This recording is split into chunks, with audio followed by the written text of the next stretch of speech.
7 ಗಂಟೆ ತನಕ ಮುಗಿಸುವಂತ ಪ್ರಯತ್ನವನ್ನು ಮಾಡ್ತೀವಿ.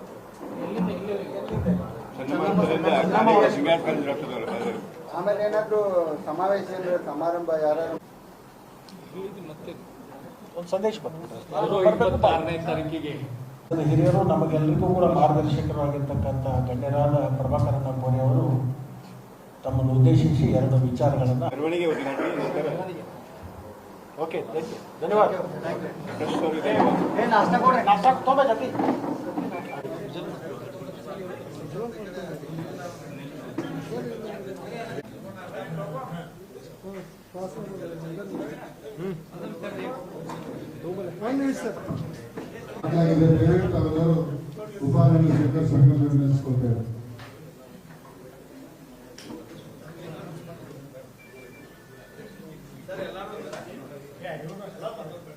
ಈ ಒಂದು ಬಸವ ಜಯಂತಿ ಮಾಡಕ್ಕೆ ಕೆಲಸ ವಿಶೇಷವಾಗಿ ನಮ್ಮ ಲಕ್ಷ್ಮಣ ಚೌಧರಿ ಸರ್ ಇದ್ರ ಬಗ್ಗೆ ಮೀಡಿಯಾ ಬೈಕ್ ಕೊಡ್ಬೇಕಂತ ಹೇಳ್ಕೊಡೋದು ಶ್ರಮಿಸಿದ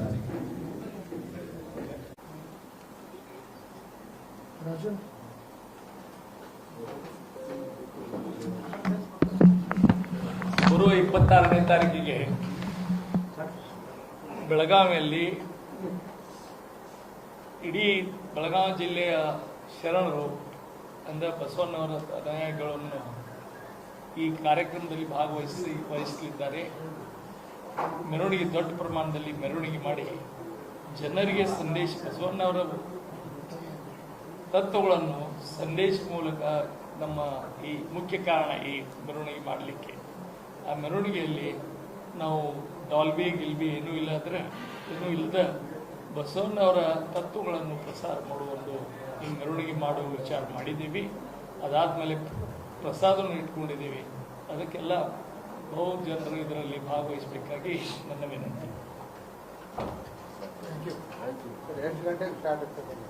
4 ಗಂಟೆಗೆ 26ನೇ ತಾರೀಕು ರವಿವಾರ 4 ಗಂಟೆಗೆ ಪ್ರಾರಂಭ ಆಗಿ 7 ಗಂಟೆಗೆ ಸಮಾಪ್ತ. ಅನುಭವ ಮಂಟಪದಲ್ಲಿ ಒಂದು ಕ್ರಾಂತಿಯನ್ನು ಮಾಡಿರ್ತಕ್ಕಂಥ ಮಹಾನ್ ಚೇತನ ವಿಶ್ವಗುರು ಬಸವಣ್ಣವರ ಜಯಂತಿಯನ್ನು ಸುಮಾರು 893ನೇ ಜಯಂತಿ ಉತ್ಸವ ಇದೆ. ಅನೇಕ ತಾಲೂಕು ಮಟ್ಟದಲ್ಲಿಯೂ ಕೂಡ ಇದನ್ನ ಜಯಂತಿಯನ್ನು ನಾವೆಲ್ಲರೂ ಆಚರಣೆ ಮಾಡ್ತೀವಿ. ಅನೇಕ ವರ್ಷಗಳಿಂದ ಜಿಲ್ಲಾ ಮಟ್ಟದ ಜಯಂತಿ ಉತ್ಸವವನ್ನು ಕೂಡ ನಮ್ಮ ಹಿರಿಯರೆಲ್ಲರೂ ಕೂಡ ಮಾಡ್ಕೊಂಡು ಬಂದಿದ್ದಾರೆ. ಕಳೆದ ವರ್ಷವೂ ಕೂಡ ಒಂದು ಬಹಳ ಶಿಸ್ತಬದ್ಧವಾಗಿ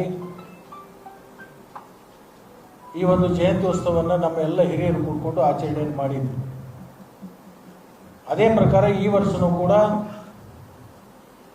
ಬಸವಣ್ಣವರ ಜಯಂತಿ ಉತ್ಸವವನ್ನು ಜಿಲ್ಲಾ ಮಟ್ಟದಲ್ಲಿ ನಾವು ಮಾಡಬೇಕು ಅಂತಕ್ಕಂಥ ಸಂಕಲ್ಪವನ್ನು ಇಟ್ಕೊಂಡು ಸಮಾಜದ ಎಲ್ಲ ಹಿರಿಯರನ್ನು, ಜನಪ್ರತಿನಿಧಿಗಳನ್ನು, ಮುಖಂಡರನ್ನು ಕರೆಸಿ ಪೂರ್ವಭಾವಿ ಸಭೆಯನ್ನು ಇವತ್ತು ನಾವು ಮಾಡಿದ್ವಿ.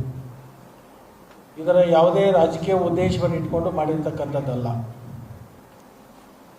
ವಿಶ್ವಕ್ಕೆ ಒಂದು ಸಂದೇಶವನ್ನು ಕೊಟ್ಟಿರ್ತಕ್ಕಂಥ ಮಹಾಚೇತನ ಅಪ್ಪ ಬಸವಣ್ಣವರ ಜಯಂತಿಯನ್ನು ಗೌರವಪೂರ್ವಕವಾಗಿ ಮಾಡ್ತಕ್ಕಂಥ ಇದೊಂದು ಸಂದರ್ಭ. ಆ ಒಂದು ಹಿನ್ನೆಲೆಯಲ್ಲಿ ಇವತ್ತು ಪೂರ್ವಭಾವಿ ಸಭೆಯನ್ನು ನಾವು ಮಾಡಿದ್ವಿ. ನಾಳೆ ಬರ್ತಕ್ಕಂಥ 19ನೇ ತಾರೀಕು ಅವರ ಜಯಂತಿ ಉತ್ಸವ ಇರ್ತದೆ. 20ನೇ ತಾರೀಕು ಅವತ್ತು ಅನೇಕ ಶುಭ ಕಾರ್ಯಗಳು ಹಳ್ಳಿಗಳಲ್ಲಿ, ಪಟ್ಟಣದಲ್ಲಿ ನಡೀತಕ್ಕಂಥ ಒಂದು ಅನಿವಾರ್ಯತೆ ಇರೋದ್ರಿಂದ ಅದರ ಬದಲಾಗಿ 19ನೇ ತಾರೀಕಿನ ದಿವಸ ಒಂದು ಜಾಗೃತ ಬೈಕ್ ರ್ಯಾಲಿಯನ್ನು ಮಾಡ್ತೀವಿ. ಸಮಾನತೆಯ ಸಂದೇಶವನ್ನು ಸಾರುಗೋಸ್ಕರ. ತದನಂತರ ಒಂದು ವಾರವನ್ನು ಕಳೆದ ಮೇಲೆ ರವಿವಾರ 26ನೇ ತಾರೀಕಿನ ದಿವಸ ಒಂದು ದೊಡ್ಡ ಪ್ರಮಾಣದಲ್ಲಿ ಬಸವಣ್ಣವರ ಜಯಂತ್ಯೋತ್ಸವವನ್ನು ನಾವೆಲ್ಲರೂ ಕೂಡ ಸೇರಿಕೊಂಡು ಆಚರಣೆ ಮಾಡಬೇಕು ಅಂತೇಳಿ ಈ ಸಭೆಯಲ್ಲಿ ತೀರ್ಮಾನವನ್ನು ಮಾಡಿದ್ದೀವಿ. ಸುಮಾರು 50,000ಕ್ಕಿಂತ ಹೆಚ್ಚು ವೀರಶೈವ ಲಿಂಗಾಯತ ಸಮುದಾಯ, ಇದರಲ್ಲಿ ಅನೇಕ ಉಪಪಂಗಡಗಳು ಬರ್ತವೆ. ಬಸವಣ್ಣವರ ವಿಚಾರ, ಬಸವಣ್ಣವರ ಸಂದೇಶವನ್ನು ನಾವೆಲ್ಲರೂ ಕೂಡ ಒಟ್ಟಿಗೆ ಇರಬೇಕು, ಒಂದಾಗಿ ಹೋಗಬೇಕು. ಅವ್ರು ಕೊಟ್ಟಿರ್ತಕ್ಕಂಥ ನಮ್ಮ ಸಂದೇಶವನ್ನು ನಮ್ಮ ಜೀವನದಲ್ಲಿ ನಾವೆಲ್ಲರೂ ಕೂಡ ಅಳವಡಿಸಿಕೊಳ್ಬೇಕು ಅಂತಕ್ಕಂಥ ಒಂದು ಚಿಂತನೆಯನ್ನು ಇವತ್ತು ನಮ್ಮ ಸಮಾಜದ ಎಲ್ಲ ಗುರು ಹಿರಿಯರು ಮತ್ತು ಮುಖಂಡರು ಇವತ್ತು ಸಮಾಲೋಚನೆ ಮಾಡಿದ್ವಿ. 26ನೇ ತಾರೀಕು ಜಿಲ್ಲಾ ಮಟ್ಟದ ಬಸವಣ್ಣ ಜಯಂತ್ಯೋತ್ಸವವನ್ನು ನಾವು ಆಚರಣೆ ಮಾಡ್ತಾ ಇದ್ದೀವಿ. ಪ್ರತಿಯೊಂದು ತಾಲೂಕಿನಿಂದ, ಪ್ರತಿಯೊಂದು ಗ್ರಾಮದಿಂದ ಸಮಾಜದ ಬಸವಣ್ಣವರ ಅನುಯಾಯಿಗಳು ಎಲ್ಲರೂ ಕೂಡ ಬರಬೇಕು, ಆ ಕಾರ್ಯಕ್ರಮದಲ್ಲಿ ಪಾಲ್ಗೊಳ್ಬೇಕು ಅಂತಕ್ಕಂಥ ವಿಚಾರವನ್ನು ನಾವೆಲ್ಲ ಮುಖಂಡರು ಸೇರಿಕೊಂಡು ಇವತ್ತು ನಮ್ಮ ಜಿಲ್ಲೆಯ ಎಲ್ಲ ಸಮಾಜದ ಮುಖಂಡರಿಗೆ ಮತ್ತು ಕಾರ್ಯಕರ್ತರಿಗೆ, ಹಿರಿಯರಿಗೆ ನಾವು ನಿಮ್ಮ ಮುಖಾಂತರ ನಾವು ವಿನಂತಿಯನ್ನು ಮಾಡ್ತೀವಿ. ಇದರಲ್ಲಿ ಯಾವುದೇ ರಾಜಕೀಯ ಉದ್ದೇಶಗಳನ್ನು ಇಟ್ಕೊಂಡು ಮಾಡ್ತಾ ಇಲ್ಲ. ನಾವು ಪಕ್ಷಾತೀತವಾಗಿ ಮತ್ತು ವೀರಶೈವ ಲಿಂಗಾಯತ ಅಂತಕ್ಕಂಥ ಎಲ್ಲ ಉಪಪಂಗಡಗಳನ್ನು ಒಟ್ಟಿಗೆ ಸೇರ್ತಕ್ಕಂಥ ಬಸವಣ್ಣವರ ಒಂದು ಏನು ದೂರದೃಷ್ಟಿ ಇತ್ತು, ಅದನ್ನು ಅನುಷ್ಠಾನಕ್ಕೆ ತರಬೇಕು ಅಂತಕ್ಕಂಥ ನಮ್ಮ ಸಮಾಜದ ಎಲ್ಲ ಹಿರಿಯರ ಒಂದು ಅನಿಸಿಕೆ ಮತ್ತು ಭಾವನೆ. ಆ ನಿಟ್ಟಿನಲ್ಲಿ ನಾವು ಅಂಬೇಡ್ಕರ್ ಜಯಂತಿನೂ ಆಚರಣೆ ಮಾಡ್ತೀವಿ,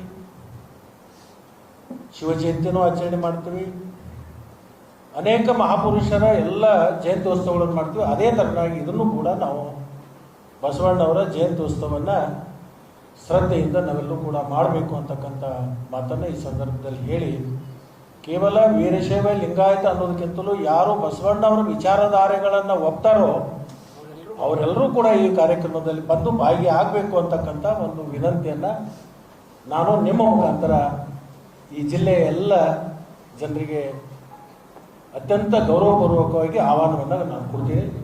ನಮಸ್ಕಾರ.